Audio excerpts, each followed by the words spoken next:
Sorry.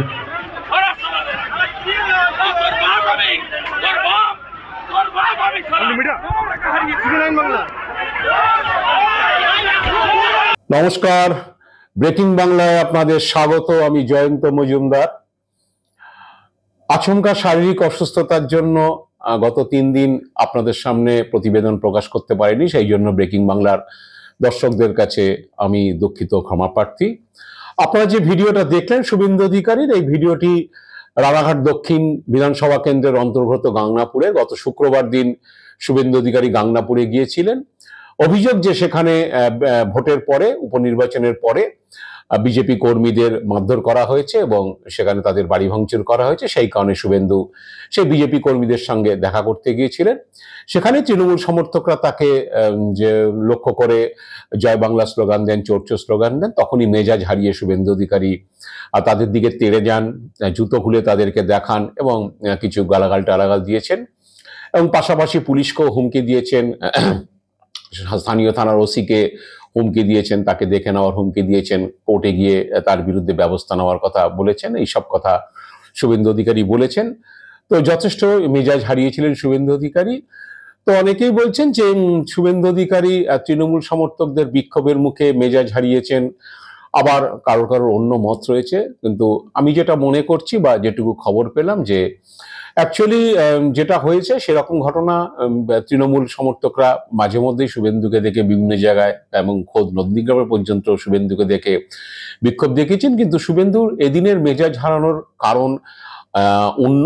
কারণ হচ্ছে যে তার ঠিক 48 ঘন্টা আগে সায়েন্স সিটি অডিটোরিয়ামে বিজেপির যে বৈঠক, যে বৈঠকে শুভেন্দুর একটি বক্তৃতা নিয়ে বিজেপির মধ্যে তোলপাড় হয়েছে এবং সারা দেশ জুড়ে সেটা নিয়ে তোলপাড় হয়েছে। বিজেপির কেন্দ্রীয় নেতৃত্ব তাতে খুব বিচলিত হয়েছিলেন। তো সেই ঘটনার জেরে শুভেন্দুকে বেইজ্জত করা হয়েছে। বিজেপির দলীয় সূত্রে খবর, কেন্দ্রীয় নেতৃত্ব যেভাবে বেইজ্জত করেছিল ওই মিটিংয়ের দিন, তো সেইটার জেরেই শুভেন্দুর মানসিকভাবে শুভেন্দু খুব একটা ভালো অবস্থায় ছিলেন না। তারই বহিঃপ্রকাশ সে ঘটেছে এই রানাঘাটের গাংনাপুরে। অনেকেই বলছেন যে শুভেন্দু সেই বেইজ্জতটা হজম করতে পারেননি, কারণ তাকে যেভাবে কেন্দ্রীয় নেতৃত্ব সেদিনকে বেইজ্জত করে পাল্টা বিবৃতি দেওয়া বা টুইট করতে বলা হয়েছে, সেটা তিনি হজম করতে পারেননি। তারই বহিঃপ্রকাশ। কারণ শুভেন্দু এটা বোঝাতে চেয়েছেন যে তাকে বেইজ্জত করা হয়েছে ঠিক তার একটা বক্তব্যের জন্য, কিন্তু তিনি মাঠে ময়দানে থাকেন। তৃণমূল যদি তাকে বিক্ষোভ দেখায়, তিনি একা সেখানে তার মোকাবিলা করেন। বিজেপির অন্য নেতাদের সেগুলো করতে দেখা যায় না, এটা তিনি বোঝানোর চেষ্টা করেছেন। এবং তার ক্ষোভটা যে বেরিয়েছে, ক্ষোভের বহিঃপ্রকাশটা ওইভাবে হয়েছে এবং সম্ভবত তিনি এখনো পর্যন্ত সেটাকে মেনে নিতে পারেননি সেদিনকে ঘটনা পরম্পরায়। আমি বিজেপি সূত্রে যেটুকু খবর পেয়েছি আপনাদের একটু জানাই। বুধবারের সেই মিটিংয়ের পরে, যে মিটিংয়ে শুভেন্দু বলেছিলেন যে সবকা সাথ সবকা বিকাশ বন্ধ করো, যে আমাদের সঙ্গে রয়েছে আমরা তাদের সঙ্গে থাকব। আসলে তিনি সংখ্যালঘু সম্প্রদায়ের কথা বলেছেন। সংখ্যালঘু সম্প্রদায় আমাদের ভোট দেয় না, সুতরাং সবার বিকাশের দরকার নেই। এটা বলার পরেই হচ্ছে বিজেপির মধ্যে হৈ হৈ পড়ে শুরু হয়ে যায়। কারণ প্রধানমন্ত্রীর স্লোগানকে শুভেন্দু চ্যালেঞ্জ করে দিয়েছেন, ভারত সরকারের স্লোগানকে তিনি চ্যালেঞ্জ করে দিয়েছেন। এই নিয়ে বিজেপির কেন্দ্রীয় নেতৃত্বের মধ্যে তোলপাড় শুরু হয় শুভেন্দুর এই বক্তৃতার পরে। বিজেপি সূত্রে খবর, সেই বক্তৃতা হয়ে যাওয়ার পরে যখন মিডিয়া বেরিয়ে যায়, সেই সায়েন্স সিটি অডিটোরিয়ামের একটি ঘরে বিজেপির কেন্দ্রীয় নেতৃত্ব, যে কেন্দ্রীয় পর্যবেক্ষক যারা ছিলেন, সুনীল বনসাল, মঙ্গল পাণ্ডে, অমিত মালভিয়া, সঙ্গে রাজ্যের যারা শীর্ষ নেতা, তাদেরকে নিয়ে তারা বৈঠক করেছিলেন। এবং জানা গিয়েছে যে সেই বৈঠকেই দিল্লি থেকে এক বড় নেতা বৈঠক চলাকালীন সুনীল বনসালকে ফোন করেন এবং সেটা যে তারা মেনে নিতে পারেননি শুভেন্দুর বক্তব্য বা প্রধানমন্ত্রীর স্লোগানকে চ্যালেঞ্জ করাটাকে, সেটা সুনীল বনসালকে ফোন করে দিল্লি থেকে সেই বড় নেতা জানিয়ে দেন। এবং মিটিংয়ের মধ্যেই সুনীল বনসাল শুভেন্দু অধিকারীকে হুইপ করেন যে এরপরেই তিনি যাতে প্রেস কনফারেন্স করে জানিয়ে দেন যে এই বক্তৃতাটা হচ্ছে তার নিজের মত এবং তিনি প্রধানমন্ত্রীর স্লোগানকে তিনি কাউন্টার করতে চাননি। যেভাবে শুভেন্দু পরবর্তীকালে সংবাদ মাধ্যমকে বলেছেন, সেই বয়ানটা সেইভাবেই সুনীল বনসাল তাকে বলে দেন যে এইভাবেই তাকে বলতে হবে এবং পার্টি সেটা অনুমোদন করছে না।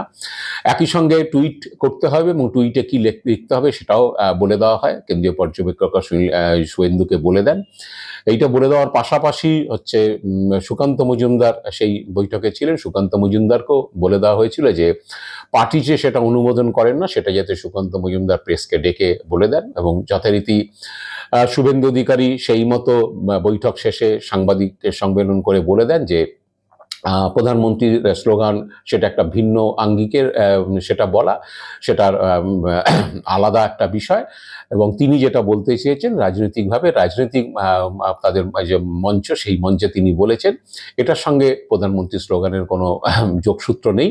তিনি সেটা একটা বোঝানোর চেষ্টা করেন, সাফাই দেওয়ার চেষ্টা করেন, যেটা তাকে কেন্দ্রীয় নেতৃত্ব বলে দিয়েছিল। এবং শুভেন্দু পাশাপাশি টুইট করেও তিনি জানিয়ে দেন যে প্রধানমন্ত্রীর স্লোগানকে তিনি চ্যালেঞ্জ করতে চাননি।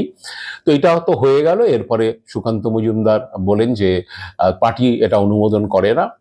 পার্টি প্রধানমন্ত্রী যে স্লোগান বা ভারত সরকারের যে স্লোগান সবকা সাথ সবকা বিকাশ, তো সেই স্লোগানে পার্টি হচ্ছে স্ট্যান্ড করছে। শুভেন্দু অধিকারী বক্তব্যকে পার্টি অনুমোদন করছে না, এটা সুকান্ত মজুমদারও জানিয়ে দেন। একই সঙ্গে সেদিনকে আরও একটি ঘটনাও ঘটেছিল যে শুভেন্দু অধিকারী 21শে জুলাই যে ডাক দিয়েছিলেন গণতন্ত্র হত্যা দিবস পালনের জন্য, দুপুরবেলা সমস্ত থানায় থানায় হবে, সেটাও যে বিজেপির রাজ্য নেতৃত্ব অনুমোদন করেনি সেটাও সুকান্ত মজুমদার জানিয়ে দেন। তিনি বলেন যে শুভেন্দু অধিকারী প্রস্তাব দিয়েছিলেন পার্টির কাছে, পার্টি ওই একটি দিন নয়, সেটা গণতন্ত্র হত্যা দিবস পালন হিসাবে গণতন্ত্র হত্যা দিবস সপ্তাহ পালন করার 21 থেকে 26শে জুলাই সিদ্ধান্ত নেওয়া হয়েছে। যেই জেলায় যেদিন নেতারা উপস্থিত থাকবেন তারা সেদিনকে সেটা পালন করবেন, পার্টিকুলার 21শে জুলাইয়ের বিষয় নয়।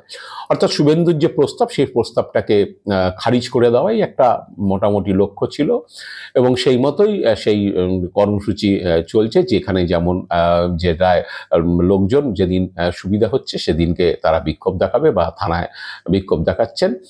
তো এই হলো, এইটার পরেই শুভেন্দু অধিকারী, অনেকেই বলছেন যে শুভেন্দু অধিকারী মানসিকভাবে খুব হার্ট হয়েছিলেন, কারণ তাকে ওইভাবে হুইপ করা কেন্দ্রীয় নেতৃত্ব যেভাবে বলেছেন, যেভাবে বেইজ্জত করেছেন তার এই বক্তব্যের পরে, এবং তারপরে সুকান্ত মজুমদার যেভাবে তার প্রস্তাব খারিজ করে দিয়ে তার যে কর্মসূচি সেই কর্মসূচি খারিজ করে দিয়েছে, এটা শুভেন্দু মেনে নিতে পারেননি, হজম করতে পারেননি, এবং তিনি মানসিকভাবে খুব বিচলিত ছিলেন। তারই 48 ঘন্টা বাদে তিনি যখন রানাঘাটে গিয়েছিলেন ওরকম একটা পরিস্থিতির শিকার হন, সেই কারণে তিনি ওইভাবে মেজাজ হারিয়ে জুতো টুতো হাতে তুলেছিলেন। তো অনেকে বলছেন যে আসলে মেজাজ হারানোর কারণ হচ্ছে দলে তার ঠিক 48 ঘন্টা আগে বেইজ্জতিটাই হচ্ছে তিনি সহ্য করতে পারেননি, এবং তিনি এটাও বার্তা দিয়েছেন যে তিনি মাঠে ময়দানে থাকেন এবং তিনি স্পটে থাকেন, তৃণমূল তাকে বিক্ষোভ দেখালে তিনি একাই হচ্ছে তার মোকাবিলা করেন, এই ধরনের বিষয় রয়েছে।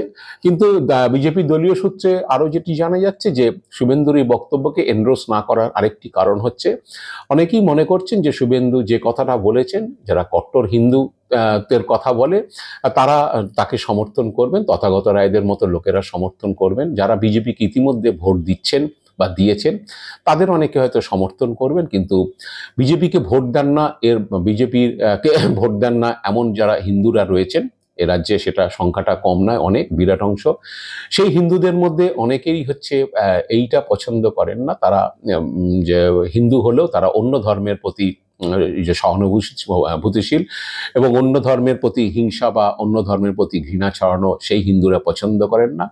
বিজেপি নেতাদের অনেকের মত যে সেই অংশের মানুষ এই ধরনের কথাবার্তা শুনলে কোনোদিনই তাদের দিকে আসবে না, কারণ সেই হিন্দুরা এখনো বিজেপিকে তারা ভোট দেন না, কিন্তু তারা আসলে ধর্মীয়ভাবে তারা হিন্দু, এবং তারা যেহেতু অন্য ধর্মের প্রতি কোনো ঘৃণা কথা বললে, অন্য ধর্মের প্রতি হিংসার কথা বললে তারা সেগুলো পছন্দ করেন না, কিন্তু তাদের লক্ষ্য হচ্ছে সেই হিন্দুদের মধ্য থেকে সমর্থন আদায় করা, সেই হিন্দুদের অনেককে নিয়ে আসা বিজেপির পতাকা তলে।